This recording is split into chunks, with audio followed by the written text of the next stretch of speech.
Hi friends, आज घेणार आहोत आपण आपल्या विदर्भ कॉमर्स कोचिंग क्लासेसच्या YouTube चॅनल वरती बीकॉम सेकंड इयरचा फोर्थ सेमिस्टरचा रँक कोरिलेशनचं प्लस मायनसचं एक्झाम्पल. कशाचं एक्झाम्पल घेणार आहोत आपण? Rank correlation. ठीक आहे.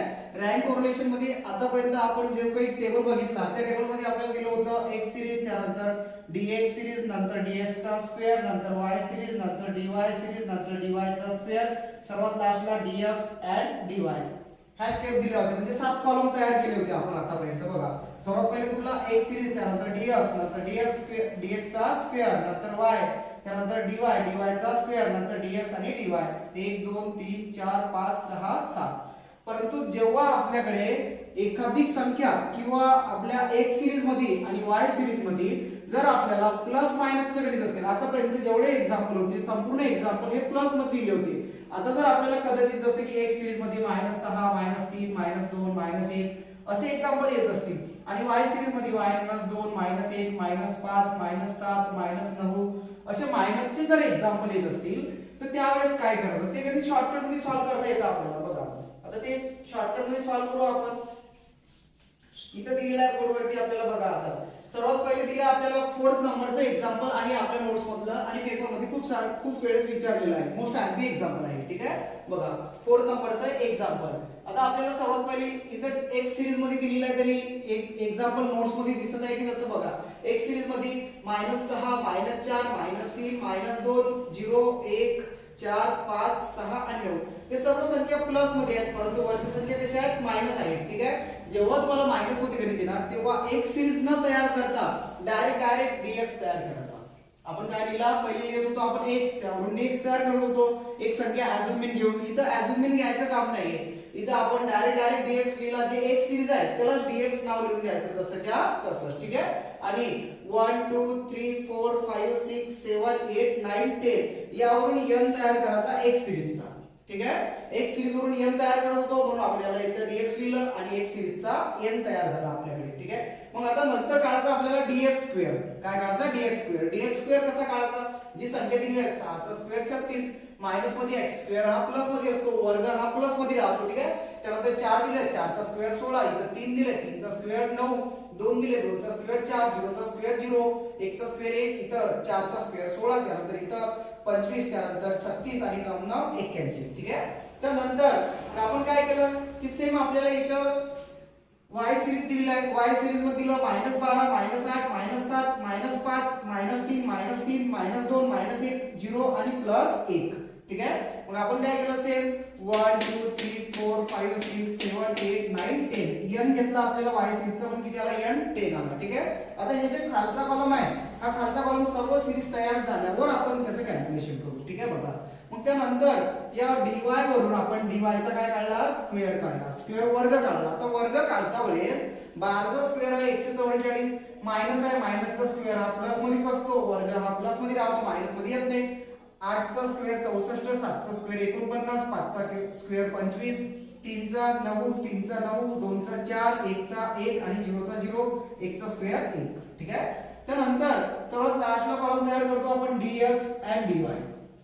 काय तयार करतो आपण? dx and dy. मग dx हा इथं आपल्याकडे ऑलरेडी आहे, dy पण आपल्याकडे ऑलरेडी दिलेला आहे. ठीक आहे. मग या दोघांचा काय करायचं? आपल्याला तिथं गुणाकार मल्टिप्लिकेशन. ठीक आहे. इथं 6 आणि इथं 12, 12 72, इथं 72 लिहिले आपण इथं, परंतु रूल लागतो मायनस मायनस या साईडला काय झाले? ते प्लस झाले. ठीक आहे. परत -4 आणि -8 8 8 बघा, इथं काय दिले आपल्याला? -4 दिले, -8 8 चौक 32, 32 इथं प्लस मध्ये आले कारण दोन्ही पण काय आहेत? मायनस आहेत. ठीक आहे. त्यानंतर इथं दिले 3 आणि इथं दिले 7, 7 3 21, 21 काय आहेत? आपल्याकडे प्लस आहेत. का बरं? कारण हा मायनस आणि हा मायनस दोघां मिळून काय झालं? इथं प्लस. ठीक आहे. त्यानंतर -2 आहेत आणि -5 आहेत, 5 2 10. ठीक आहे. त्यानंतर इथं 0 आहे आणि इथं 3 आहे. 0 ने कुठल्याही संख्येला गुणाकार केला तर याचं काय ते 0 येईल. ठीक आहे. त्यानंतर इथं +1 आहे आणि इथं -3. ठीक आहे. -3 3 1 3, परंतु साइन कशाचं? मायनसचं.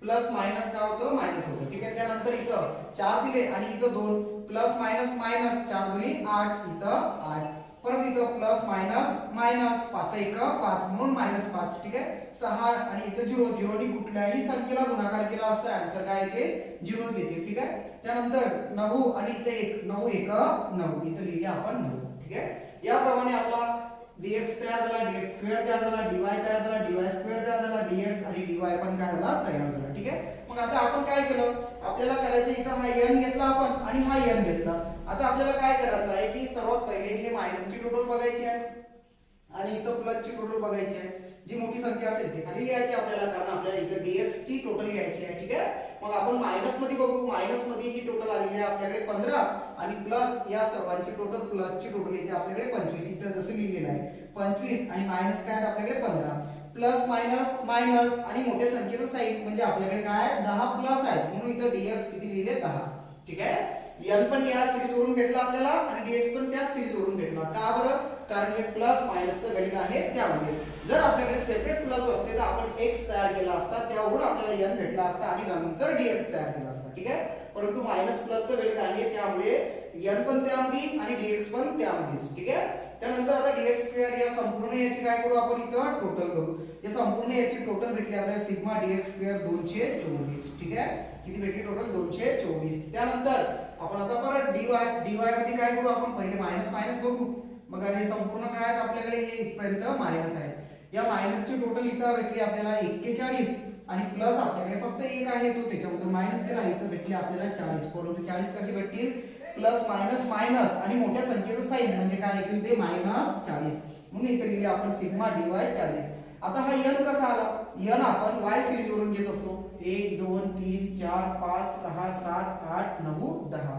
n आला आपल्याकडे 10 10 ठीक आहे त्यानंतर इथं dy चा स्क्वेअर या स्क्वेअरची स्क्वेअर हा सर्व प्लस मध्ये आहे याची टोटल करू आपण इथं याची टोटल केली आपण इथं टोटल आली सिग्मा dy स्क्वेअर 306 ठीक आहे या संपूर्ण याची काय केली आपण टोटल केली टोटल आली आपल्याकडे 306 लिहिले आपण इथं खाली ठीक आहे त्याचप्रमाणे जसं आपण dx स्क्वेअर ची टोटल केली संपूर्ण या संख्येची तशी आपल्याला इथं dy ची आपण काय केली इथं टोटल केली टोटल आली 306 प्लस मध्ये सर्वात लास्टला आता काय केलं लास्टला आपण बघा स्टार्ट लावतो इथं हे प्लस आहेत हे प्लस आहेत हे प्लस आहेत हे पण प्लस आहेत ठीक आहे त्यानंतर हे पण काय आहेत प्लस परंतु ह्या तीन संख्या मायनस मध्ये आहेत ओके तर मग रूल काय सांगतो आपल्याला की प्लस प्लस ची टोटल करायची आणि मायनस मायनस ची टोटल करायची प्लस मधून मायनस काय करायचं मायनस आपण काय केलं बघा या संपूर्ण ज्याला स्टार लावले आपण या संपूर्ण याची टोटल केली ती टोटल आली 144 प्लस मध्ये आणि मायनस ची टोटल केली आपण मायनस मध्ये आलेले 16 ठीक आहे 144 मायनस 16 केले इथं भेटले आपल्याला 128 साइन मोठ्या संख्येचं असते म्हणजे प्लस म्हणजे हे 128 काय प्लस प्लसच्या समोर आपण प्लस लिहित नाही म्हणून इथे लिहिलं सिग्मा dx dy 128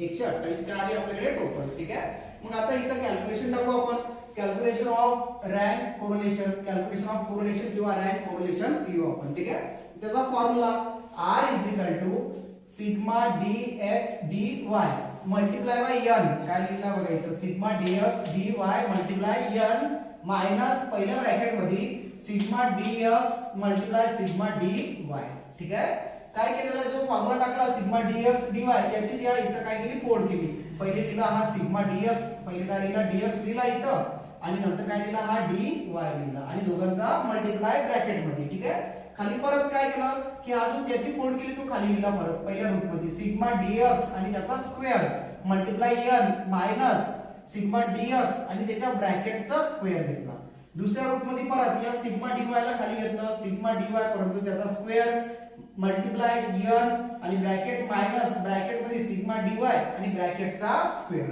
ठीक आहे आता यांच्या आपल्याला प्राइस टाकायची आहे प्राइस टाकता वेळेस r 128 कशाची प्राइस आपल्याकडे sigma dx dy sigma dx dy भेटला आपल्याला 128 मल्टिप्लाय n होता आपल्याकडे 10 बघा हा इथं 10 आहे आणि इथं पण काय आहे 10 ठीक आहे मल्टिप्लाय घेतला आपण 10 मायनस सिग्मा dx हा dx म्हणजे आपल्याकडे दिलेला आहे हा बघा सिग्मा dx आहे आपल्याकडे 10 म्हणून आपण इथं 10 घेतला मल्टिप्लाय सिग्मा dy घेऊ आपण dy किती दिलेला आहे बघा आपल्याला dy दिलेला आहे हा मायनस मध्ये 40 ठीक आहे मग आता आपण इथं मायनस मध्ये 40 त्यांच्या प्राइस टाकू इथं -40 ब्रॅकेट मध्ये लिहिले कारण ते मायनस आहेत आणि नंतर हा ब्रॅकेट कंप्लीट ठीक आहे आता खाली रूट मध्ये sigma dx square. Sigma dx square आहे आपल्याकडे 224.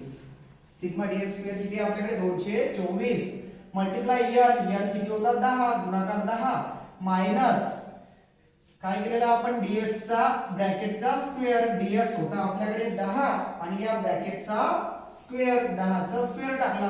आता दुसऱ्या रूट मध्ये काय केलं बघा, या दुसऱ्या रूट मध्ये सिग्मा dy घेतला खाली 306. dy दिलेला आपल्याला बघा, हा सिग्मा dy आहे आपल्याकडे 306. हा घेतला आपण मल्टिप्लाय n आपल्याला माहिती आहे 10 आहे इथपर्यंत, ठीक आहे. मायनस परत dy आणि dy च्या ब्रॅकेटचा स्क्वेअर. मग आपल्याकडे dy बघू आपण, dy हा दिलेला आपल्याला, याचा ब्रॅकेटचा काय करायचा आपल्याला स्क्वेअर, म्हणून इथे 40 टाकले 40 चा स्क्वेअर, ठीक आहे. आता समोरची स्टेप, आता काय करू आपण बघा, हे 128 गुणिले 10 म्हणजे इथे भेटले आपल्याला 1280. ओके, मायनसचं साइन आहे इथं म्हणून मायनसचं साइन, या दोघांचा गुणाकार, हे मायनस आहे हे प्लस आहे, प्लस मायनस मायनस 40 गुणिले 10 इथं 400, ठीक आहे. हे इथपर्यंत सॉल्व्ह केलं आपण. आता बघा आता काय केलेलं, हा ब्रॅकेट आहे, हा काय ब्रॅकेट, ठीक आहे. त्यानंतर आता समोरची स्टेप, इथं दिलेला आपल्याला रूट मध्ये काय दिलं बघा, आता रूट मध्ये काय 224 गुणिले 10, 224 गुणिले 10 म्हणजे हे झाले 2240 आणि या 10 चा स्क्वेअर, कशाचा स्क्वेअर दिलेला आपल्याला 10 चा, ठीक आहे. मग 10 चा स्क्वेअर आहे आपल्याकडे 100. 2240 मायनस 100 इथं 306 गुणिले 10 इथं टोटल 3060 मायनस 40 चा स्क्वेअर, स्क्वेअर हा प्लस मध्ये असतो म्हणून इथं 1622, ठीक आहे. आता समोरची स्टेप, या 1280 मायनस आणि हे 400 मायनस मायनस इथं काय झाले 2 मायनस मायनस काय झाले प्लस, म्हणून इथे घेतले आपण 1680 खालच्या स्टेप मध्ये. आता या 2240 मायनस केले आपण 100 म्हणजे इतर आले 2140. ओके, इथं 3060 मायनस 1600 इतर आले 1460. पहिल्या रूट मध्ये 2140, दुसऱ्या रूट मध्ये 1460. आता खाली परत ही स्टेप खाली करणार आहोत आपण. r इज इक्वल टू बघा 1680 खाली उतरवले, या 2140 ला काय केलं आपण रूटच्या बाहेर काढलं कॅल्क्युलेटर वरती, ठीक आहे. रूटच्या बाहेर काढता वेळेस 46.26, ठीक आहे. आणि याला पण रूटच्या बाहेर काढलं, या दोघांचा मल्टिप्लाय असतो म्हणून इथे गुणाकाराचं साइन लिहिलं 46.26. हे 2140 ला रूटच्या बाहेर काढल्यानंतर आन्सर भेटलं 46.26. आणि जेव्हा आपण 1460 ला रूटच्या बाहेर काढलं तेव्हा आन्सर भेटला आपल्याला 38.20, ठीक आहे. मग आता समोरची स्टेप काय करायची, हे 1680 खाली घेतले ऍज जशीच्या तसे आणि या दोघांचा काय केला गुणाकार केला आपण 46.26 गुणिले 38.20. ओके, गुणाकार केल्यानंतर आपल्याला आन्सर भेटलं 1767.13. म्हणजे इथं आन्सर भेटला 1680 ला आपण 1767.13, ठीक आहे.